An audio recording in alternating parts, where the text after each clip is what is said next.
All right, I'm Alex Hage with Farm Country Trader, and I am sitting here in the basement of our founder's new home. His name is Rob Hage, and he started Farm Country Trader 35 years ago. Good afternoon.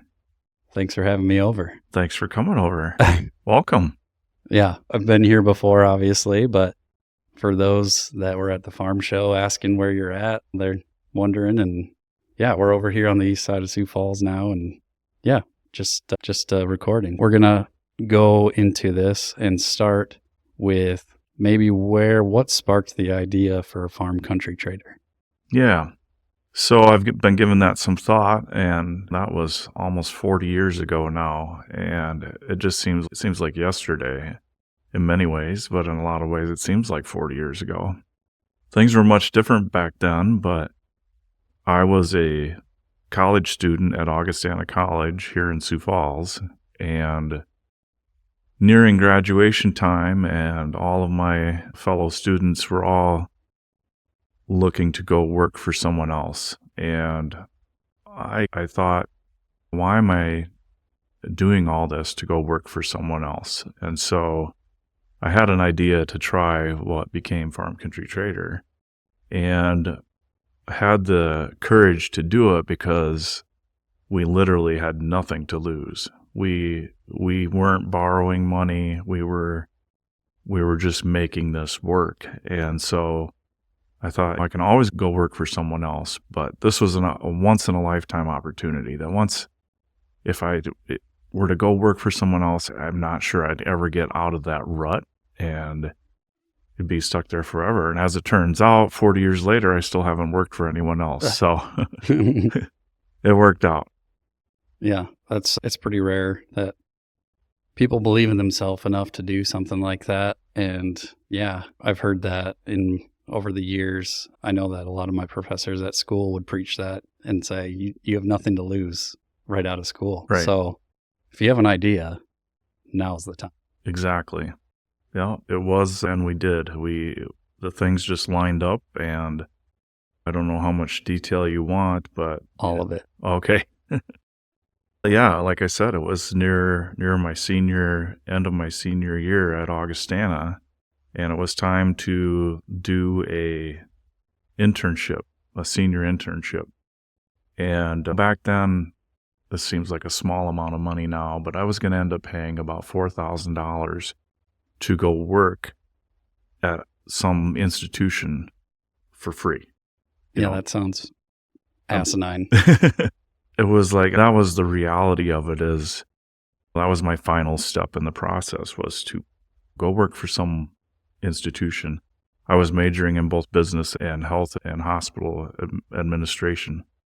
So I had a real strong business background, and that was what I was doing. But then this idea came up, and it really dovetailed off of, it was a middle of a night epiphany that back in the day, there was a magazine called Deals on Wheels here in Sioux Falls. I believe it still exists by another name, but back then it was a car magazine, and it was full of pictures of cars for sale. And they were expensive cars, classic cars. And the idea just occurred to me that we could do this with farm equipment. Farm equipment is also expensive and unique. And so I floated the idea around to a few different people, including one of our local dealers back in Inwood, Faber's Farm Equipment. And Ron Faber was a pretty wise guy in the business. And when I told him the idea, he didn't say it was a bad idea. And I had a lot of encouragement from people like him who said, hey, just go try it and see if it works. And so we tried to copy this trade magazine for cars and do it with farm equipment. And so that's the way we started it. And we went out and created a sample book, or we called it a mock book. And it was only 8 pages, and it just had samples of ads in it. And all the ads were equipment that we took pictures from Faber's Farm Equipment, and we just created multiple different ads, quarter page, half page, full page. And then we took this was some of the only cash that we had to put out, was the printing of this first issue, an 8-page sample book. And put that together and that's what we hit the road with. And my partner in all of this, his name is Charlie Larson. He passed away a few years ago, but he had real strong experience in advertising sales, and I was just coming out of school with management. So together, the two of us, we had everything we needed to make this work. One thing I didn't anticipate was that the sales didn't just flock in. We didn't just open our door and hang up a sign and voila. Yeah, you got to go to them. We had to go to the customers. And so I had no desire to ever be in sales. I wanted to be in management. Little did I know that sales is the foundation for everything. Right. I've said this phrase many times in the last 40 years, sink or swim. And if I didn't get out there and help with the sales, then, this just wasn't going to happen. There was nothing to manage to start with. We didn't have any sales to manage. So yeah, we went out into the area. My territory was mostly Northwest Iowa. And my partner, Charlie, he came from Brandon, South Dakota. He knew the South Dakota area really well. So we split forces and we went out there with our mock book and pitched it to implement dealers. They were our main target, implement dealers, implement manufacturers, anything to do with farming. And my very first customer, there were two of them that I remember quite well. The very first one was Ed Katz Implement in Rock Valley. And my second customer was Ivan Dorhout at Town and Country. Which I shared with you. I'm now working with Brandon. Yeah. Which is our son. Yeah, generational, right? Generational business. And Town and Country ended up acquiring Katz, and it wasn't too long after that I made those first sales that happened. But yeah, both guys bought ads based on an idea. We showed them the mock book. It didn't exist. And then we were crazy enough to say, can we get you to prepay for this? The ad's going to cost this. And as soon as we have enough money, we're going to print our first issue. How many pages was the first one? 8?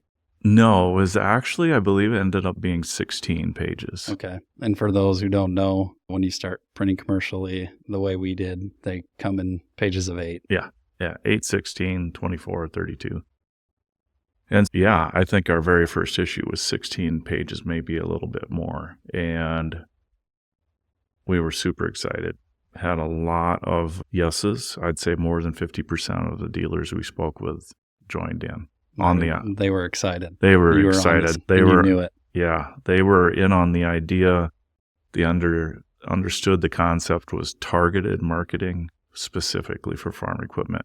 There was a lot of print advertising available tied to publications with editorials and good content. But this was specifically for print publications and targeting a specific purpose.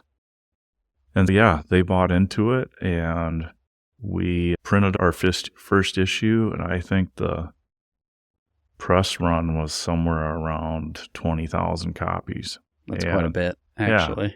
What we did back then, and I think it's still true today, is we took advantage of bulk mailing, and we mailed to every rural box holder within the 3-state area. And I forget how far that took us, but that's how we started the circulation, is everybody got a copy of it. And then that's where we grew from. And eventually, understanding there was a lot of waste in what we were doing, we did change over to a subscription model where I believe we gave everybody their first year free if they wanted to stay on. And that knocked down our circulation numbers tremendously. But what we also did at the same time is we implemented newsstands. And so we reduced waste, but then we further targeted more people by putting newsstands in convenience stores throughout the area. And were those copies, were they paid for, or were they free at that point? The newsstands were paid. We had we switched over to a paid circulation, and it worked. After that first year, we knew we were selling copies on newsstands, and we knew we were selling subscriptions. But how many of those first 1 year free subscribers would renew after the first year? So it was a tense 12 months. Right. We kept making the product bigger and better, and we were learning. A funny side note is when we mailed out this first issue, we didn't know that the printer would mail it for us. Oh. So we drove to the printer in Slayton, Minnesota, and overloaded a half-ton pickup with 20,000 copies of the magazine. Took them into my partner's house, and we learned how to sort per carrier route with top slips and bundle strings. And I was ready to quit after the first issue. I'm like, there's no way we can keep doing this. It took all day, several of us working on it, family. And we just said, this isn't doable. And then the printer said, why don't you have us mail it? And I'm like, what? You can do that? Why didn't you tell us? So we went an extra pair of gloves this whole time? Yeah, exactly. Here, my hands are freezing. Where are these? Yeah, so that was a funny thing that we went through all this work simply because we didn't ask the right question. And the printer, that's normal business for them. They have a relationship with the post office, and there it went. So there was a huge learning curve here. We didn't know what we didn't know. And we were very naive in all of this. And that's how we learned, was along the way. Oh, okay. But I also think, like we talked about, and we had nothing to lose, but had we known how much competition was out there for advertising dollars and everything that went into it, we might have never started. We were just kind of young and ambitious, and maybe it wasn't the smartest thing in the world. I know when I actually dropped out of college my senior year with 1 semester left to go, and my parents were furious. As most probably would be. Yeah. Especially if they couldn't go to college, or I don't know if you were the first. I would be the first in our family of our name. And they just thought I was crazy. And they had an opportunity to invest in the company back then, and we didn't want to push this on our family, but we did borrow some startup cash from my partner's family, and it was just a minimal amount so that we could pay our bills. But the product was self-funded through pre-selling of the advertising wall. Yeah, eventually after that first year, then we could afford to pay ourselves for our time, and we paid off our loan to get us through to that point. And yeah, it's been going ever since. Yeah.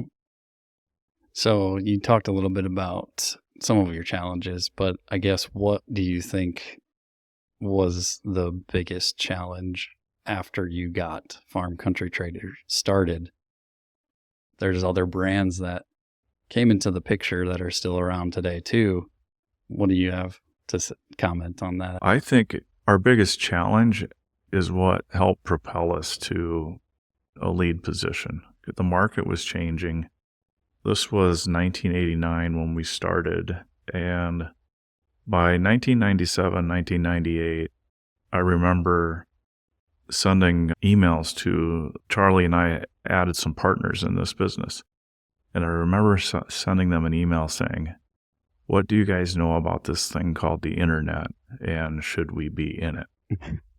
The fad of the internet. Yes. And, I know that was 1998. Maybe 97, I heard of the internet, but by 1998, it was becoming a thing. And it was going to be disruptive. And boy, was it. Yeah. It changed. It was changing everything, and little did we know how much it would change. But that happened. Another challenge I think of is just putting together the production work for the magazine was all, for lack of a better word, it was all analog versus digital. I used to have a dark room, right? Yes, we had a dark room. So the salespeople would go out, and we primarily used just 35 millimeter cameras. We'd go on the road all day long, and then we would drive to Sioux Falls at the end of the day, and we would take turns developing that film in 1 hour at a 1 hour photo shop. And went to this place in Sioux Falls. The only one that did it was called Jet Photo. And they were disrupting the market because they were developing film in 1 hour, and we were using that to propel our business. We would take those pictures back to our production location, and they would actually take pictures of the pictures using a camera and film and darkroom, and they would miniaturize these pictures, everything that was going in the magazine, and then they'd run them through a wax machine, and they'd stick them on a page, and all the lines you saw on the page were actually rolls of tape. And so there were thick lines, and there were rope lines, and it was literally cut and paste. And some things developed that just fixed our problems. And we didn't invent the fax machine, but it completely changed our business. And we were one of the first companies or industries to really take advantage of that.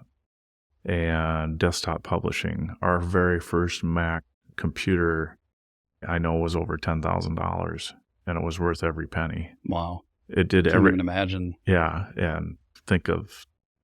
That's $10,000 then. Yeah, back then. It was an enormous price. A scanner was outrageously expensive. But yeah, we lived through that transition where we went from dark rooms to digital cameras. And our first digital cameras were Kodak cameras that didn't even have a removable hard drive. It held 8 pictures. Wow. So you could go on the road all day and take 8 pictures, and that was it. Would those be considered featured listings? Yeah. And then the second generation came with the removable card discs. And so then all of a sudden that changed the industry, and that really hurt Jet Photo, who was just disrupting the market. They were disrupting the photograph market and doing 1 hour processing. And now all of a sudden you have instantaneous processing with digital cameras. And so, yeah, we moved right along with all of that. Desktop publishing and the fax machine were game changers. We could call a dealer. He would take a photocopy of his last ad and update it with a pen and then fax it to us. And so we could visually see which items to take out, which items to add. All these things had to be done in person, and now all of a sudden they didn't need to be done in person. Not that that didn't stop us from providing that customer service of going out there physically.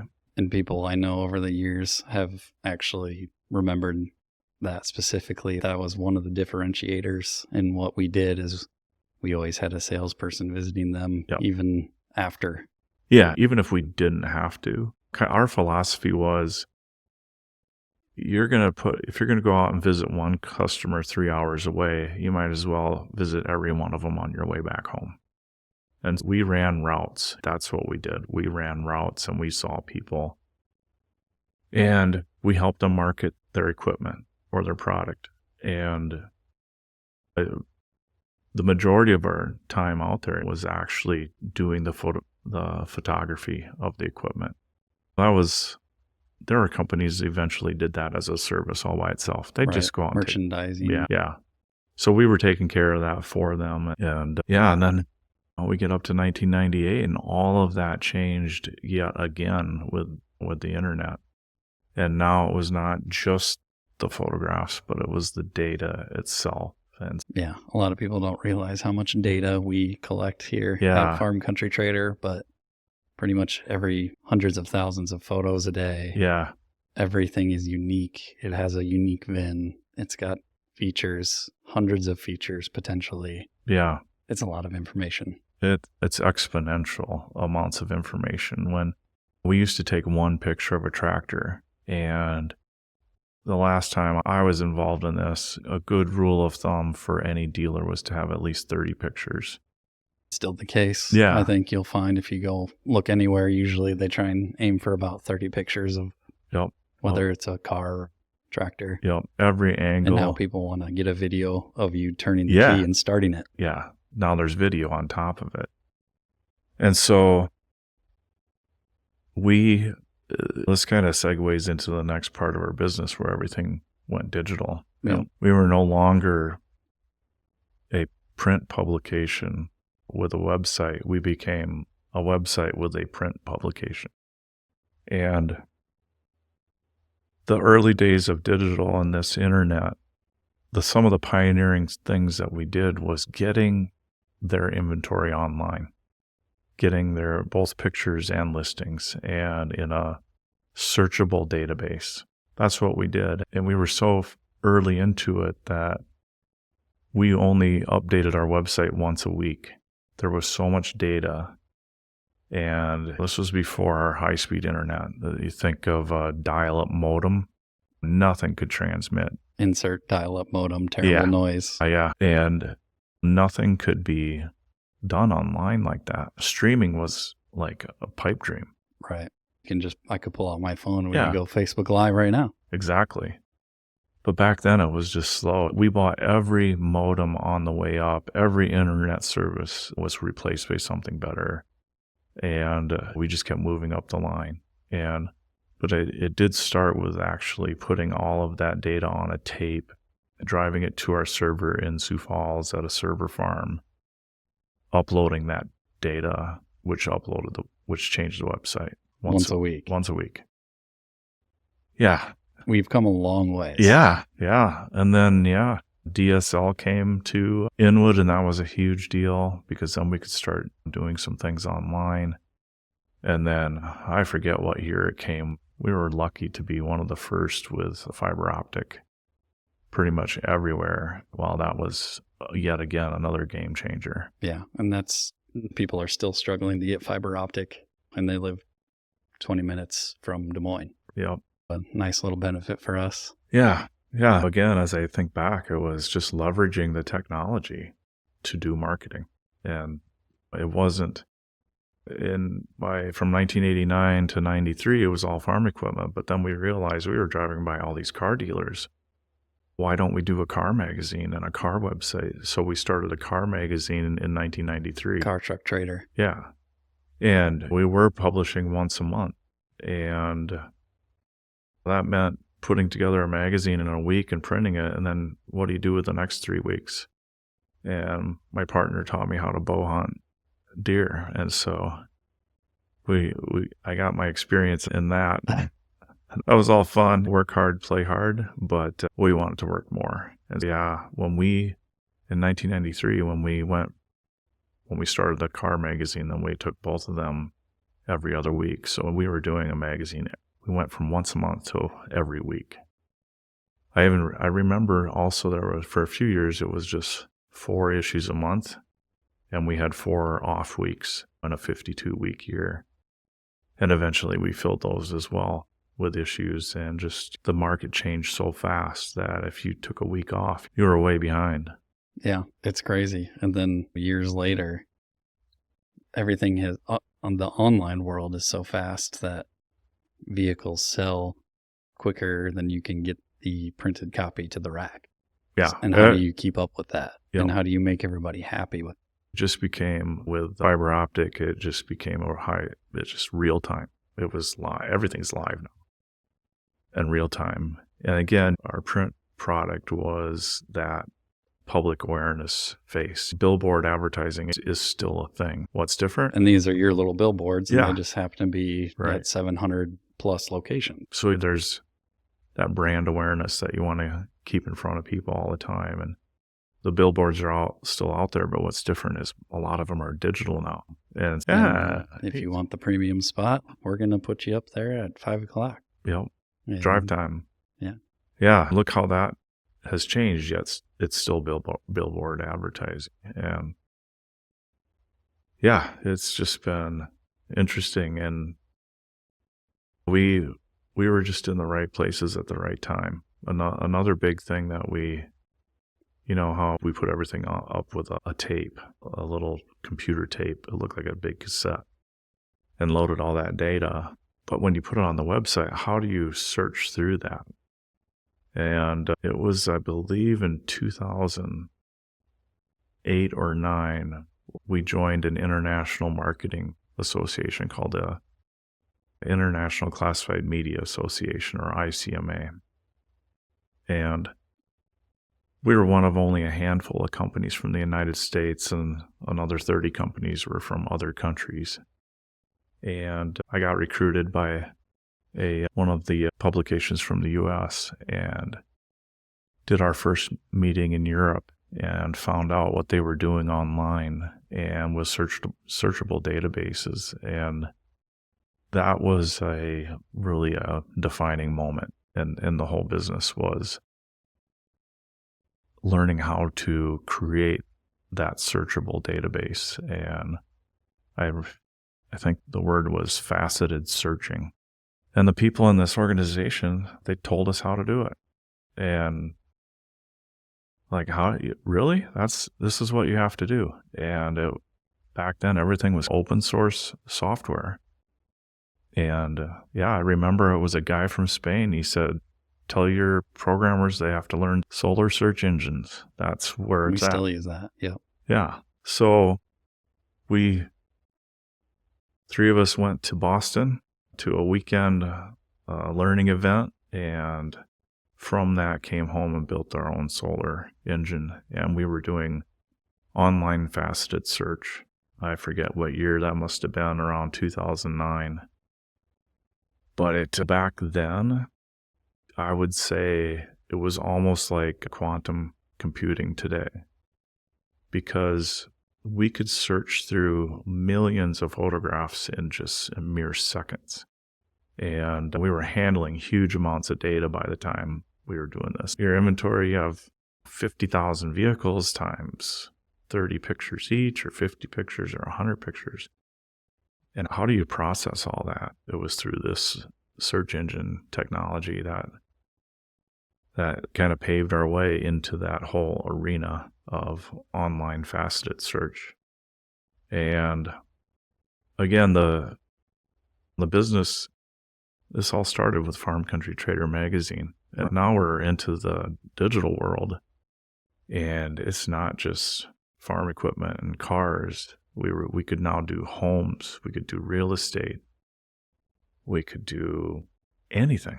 Insert X. Animals, livestock. Everything. It was just an unlimited, we created software through the AutoConnects, was the name of our base platform. It still is today. Yeah. Yep. And we just made that agnostic. Whatever data you want to put in, we built the platform to be able to be flexible enough to do that. So if you wanted to search by year, make, model, engine hours, number of bedrooms, bathrooms, range of hours, range of bathrooms, you could really facet on whatever you wanted and get a very fast result. And of course, we had a lot of money tied up in this. And so we found ourselves in this niche of providing these services to other publishers. And that's when AutoConnects became a thing. And I think at one point, when you looked at a vehicle on a particular newspaper website, at one point, I believe there was over 400 newspapers in the United States using our platform. And what the person in New Orleans didn't realize, their request was being sent to a server in Sioux Falls and then shot back the cars that they wanted from the dealers in their local market. And so we were part of that whole environment of top-down data. And by 2010, we were at an ICMA meeting in Berlin, and they had come up with a new annual award for innovation. And in 2010, we won that award. So that was an international classified media association. Yeah. Born in Inwood, Iowa, all of a sudden winning an international. Back then, that was a huge deal. And it was on the AutoConnects platform, which ran every website. It powered everything. And they just said, wow, that's really a good business model to use. And I think you're still using it today. Yep. For the most part. It's this animal that never stops growing. You just keep making it better and better, adding more features. And if you ever put a pencil to paper on how much money was put into that, I don't even want to know, and I don't know. It has to be, and it'd be really hard to figure out, because think of all the people that have played a part, whether it was a call center person using it or a developer adding to it. Or, a lot of intellect. Things you can't put value on is intellectual power went into the ideas to making that product better. It was fun. And we were right at the start of it. And like all things, eventually the rest of the world catches up to you. And so now what? You have to change. Like this podcast right now podcasts are changing everything. Long form, natural, real conversations with people. Yeah. Just that you can't fake in a world of AI. Right. People who hear our voice, when they listen to this, they're going to know it's Rob and Alex. Yeah.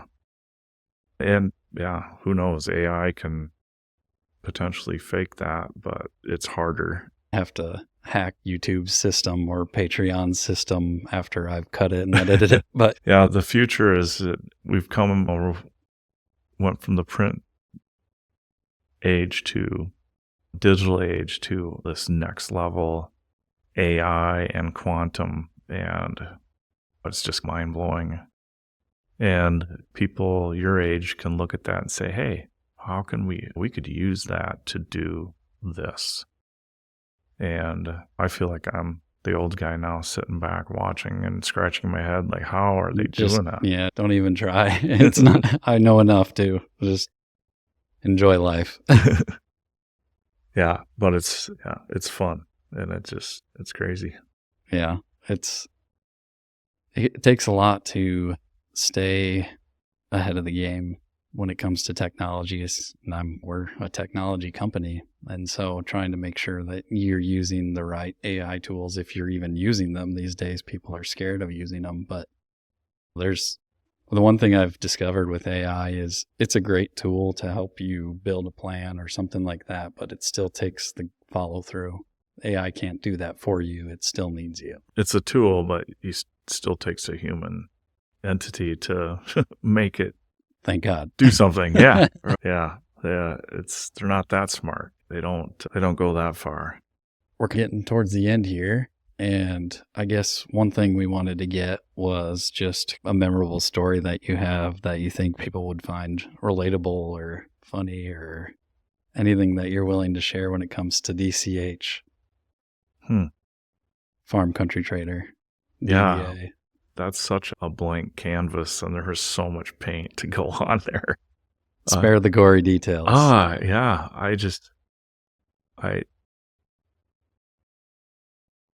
So just some of the funny little memories. That first day out on the road, I had just talked to Ivan Dorhout, and I was moving on to Sheldon. And I just wasn't used to being on the road. And the first thing I did was I left my sunglasses sit on the dash of the car while I was in chatting it up with one of the dealers, and came out, put my sunglasses on, and burned the bridge of my nose, which instantly created 2 water blisters on the side of my nose. So now that's exactly how you want to show up to your next sales call. And this is a little more personal. You may want to cut this one out, but my first flustered day of work, I stopped at the Hardee's restaurant and had to use the bathroom real bad. Sheldon? Yeah. And okay, all right, there's a Hardee's, and ran in there, and I looked down at the noise coming from the stall next door, and I saw that whoever this guy was next to me, he had women's shoes on. And oh, what in the world? And then I realized I had accidentally gone in the women's restroom instead of the men's room. And I've done it before, so it was super embarrassing. I didn't know what to do. When the coast cleared, I got out of there and I don't think anybody saw me. But Crisis averted. yeah, it was a memorable moment of my first day on the road. And if I sat around, I'd come up with a lot more stories like that. But We just wanted something that's real. well, yeah, it doesn't get much more real than that.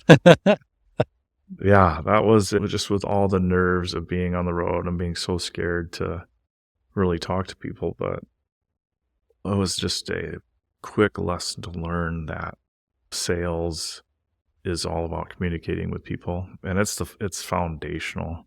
Anybody out there young and maybe headed into school and what should I do? A sales job in your early years will do nothing but help you.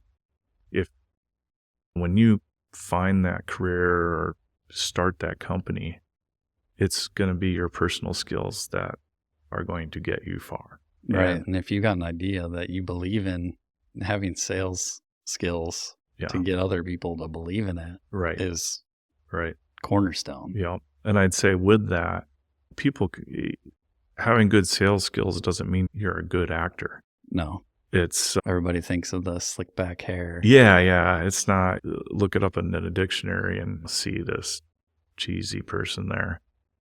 Unscrupulous, untrustable. The thing is, people can read you like a book, and they'll know if you command your subject or not, and if your enthusiasm is real. Those dealers told me years later they remembered that day, and they thought I was crazy too.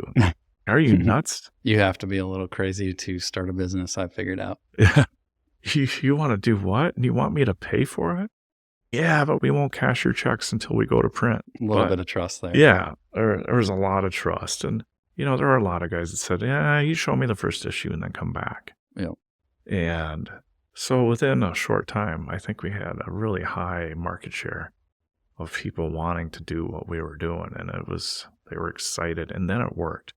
Coming full circle to Farm Country Trader, I think there's a lot of farmers in the Midwest that remember that name, and they do, and that's why we're starting off this whole initiative as Farm Country Trader, because what we've discovered over the since you basically moved on to start other things is people remember you for what you were doing in the beginning, it seems. And to get them to switch that mentality, there's still a lot of people that were at the Sioux Falls Farm Show and expecting magazines. Right. And sorry, sir, but we're online. Yeah. We're no longer a website with a print publication. We're just a website, and we help people market themselves. Maybe people don't know we're doing it for them or for other people. We've got tons of tools to get their inventory out or their word out. Here we are sitting right now recording. Yeah. And it takes you younger guys and gals that are in the business and you know what tools are available.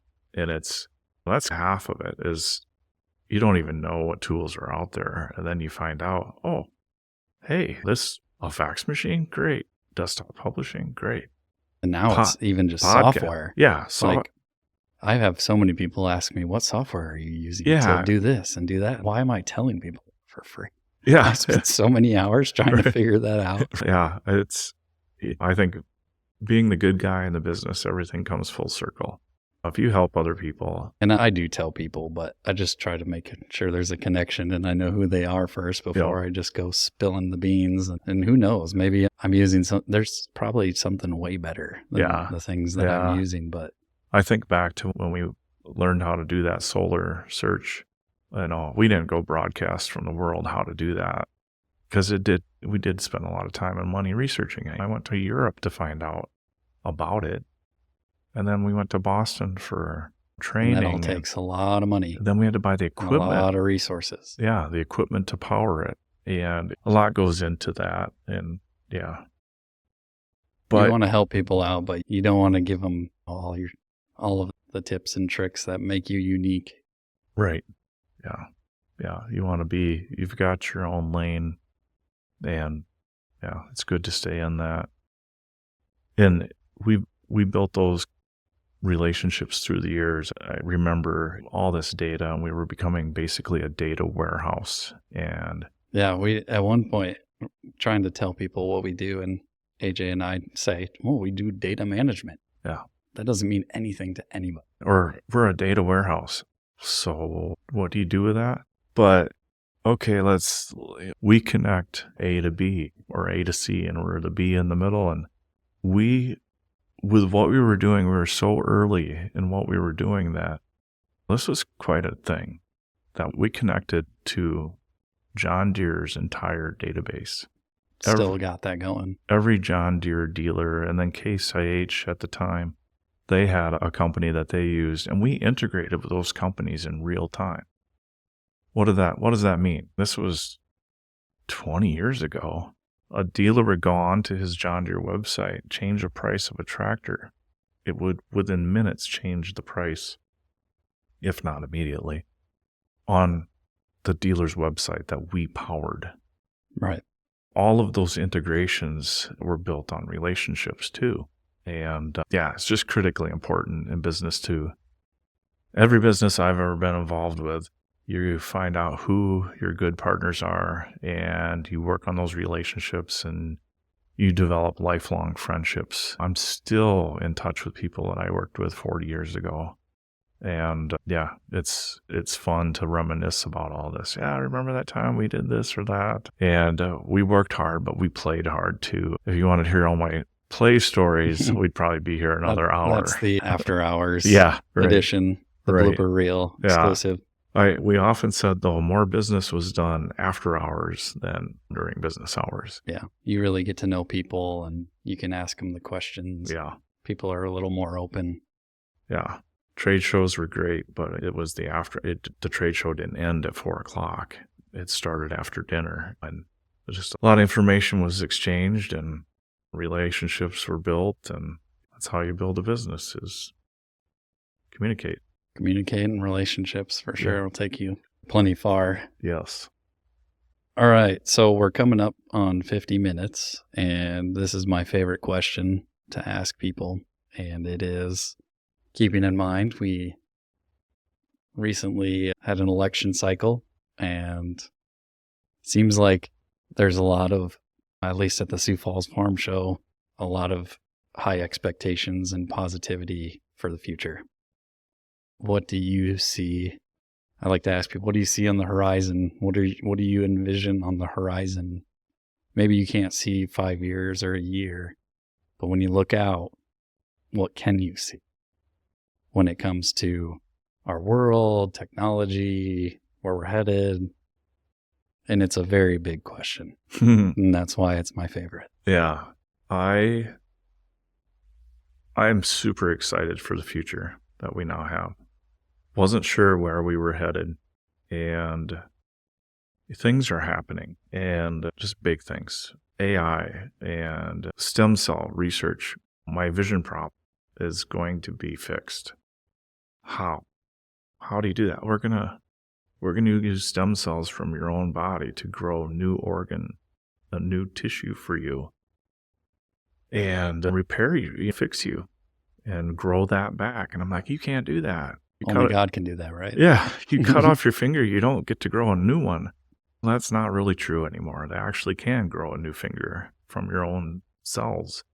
And so the only issue with that, it's not very practical. But you need a new valve in your heart, or a new retina, or perhaps spinal cord repair is just around the corner. I think about things like that, relative to AI and health and quantum computing, to know that these guys in Google invented a processor that can figure out and answer a basic question that would take a normal computer 5 quintillion years. Yeah, ridiculous. You can't even imagine. No, it's just a word. It's a number to the 27th exponent, and it can do it in 5 minutes. Wow, that changes really everything.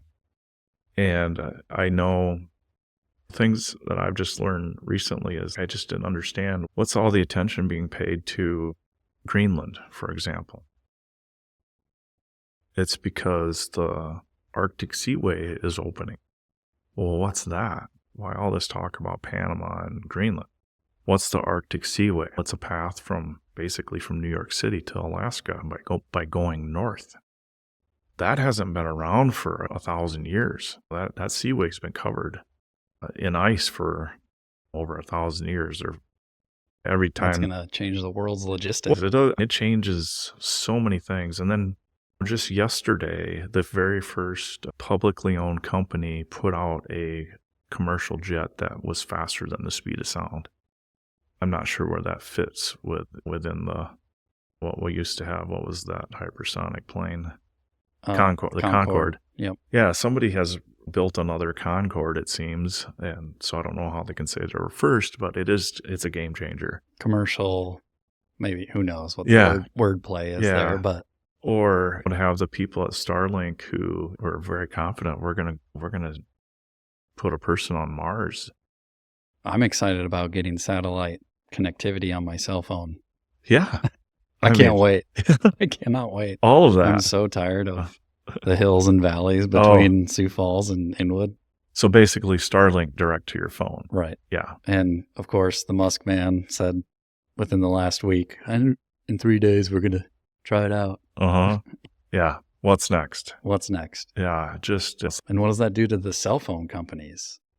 It's disruptive. It's disruptive. It's the Jet's photo. Yeah.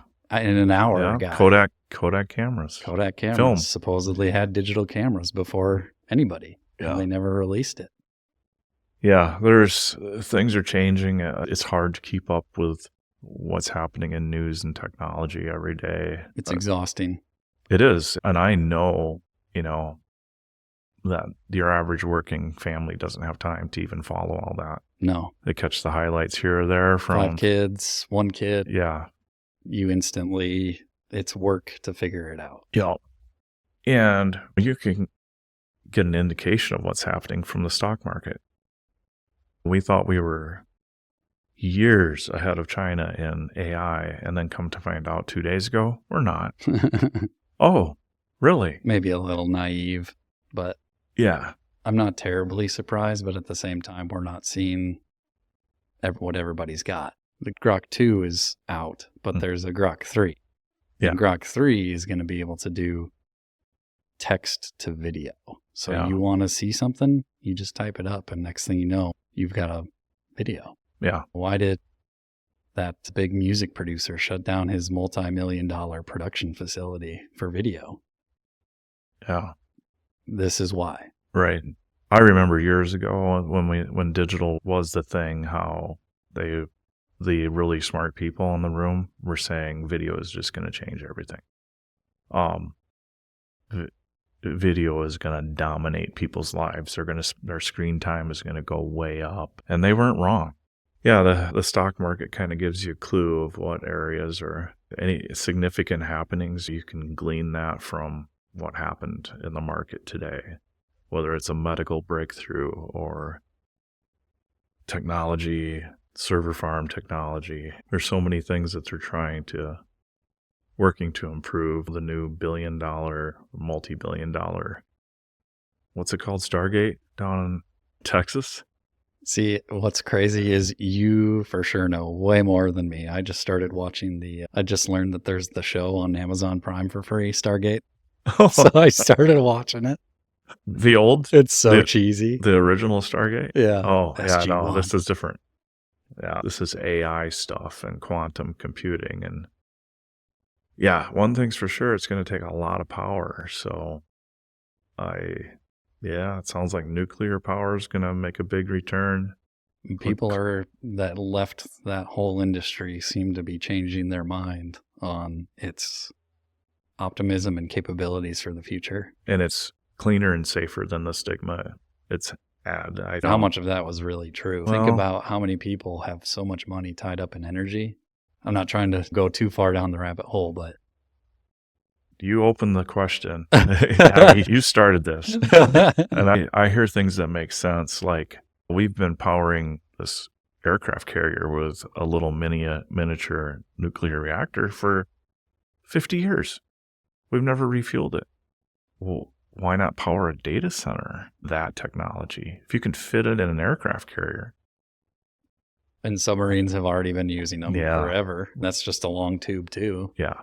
And I know there's environmental concerns with nuclear, but there is with every form of energy, even solar and batteries. What are we going to do with all these batteries? I don't know. I suppose there's a plan somewhere, but I know a lot of people are using them as battery backups for their house. If somebody's Tesla craps out on them or gets in a crash and the battery's intact, why not grab the batteries and they start storing your solar? if I understand correctly, they lose efficiency, but they don't lose purpose. So yeah, you can repurpose them in a lesser capacity, perhaps. But if it's enough to run your day or your house for 5 days, what's that worth? A lot. Yeah. As long as you get sun and you have a way to recharge them. Yeah. Everything is needs dictate innovation. Hey, let's use this for that. That's smart.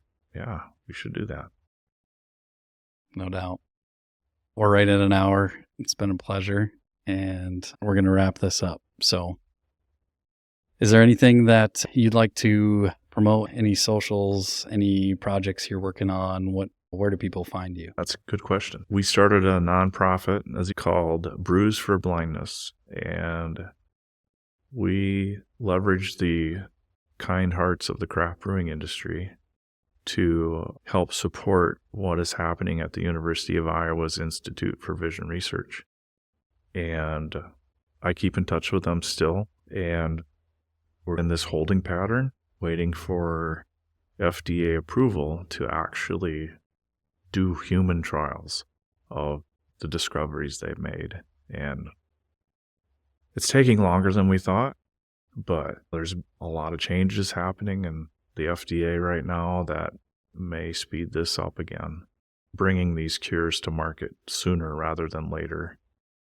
It seems like the big pharmaceuticals get all of the squeaky wheel grease, and real big things like curing blindness or cancer or that, I don't know. Like they say, follow the money, and that, well, you can find your answer there, but that's where you might find me paying most of my attention to, is what's happening in that space. And as we continue to wait, when we hear more, then you'll hear more from me. But right now, we're just in a holding pattern and looking forward to some new developments that are in the works right now that aren't probably ready for public knowledge, but they're coming, and it's all good. So we look forward to that. Thanks for letting me highlight that. Yeah, no problem. Instead of hearing the founder's story of Farm Country Trader, next time we do a recording, maybe we'll specifically talk about the Brews for Blindness and maybe dip into Blind Butcher and stuff like that. Yeah, that's a whole nother chapter. Maybe a different book, actually. But it's hard to summarize it all in an hour. But yeah, it all ties together, though. All right. Thanks for having me. Thanks for joining me. Yeah. This has been Alex with Farm Country Trader. Thanks for listening.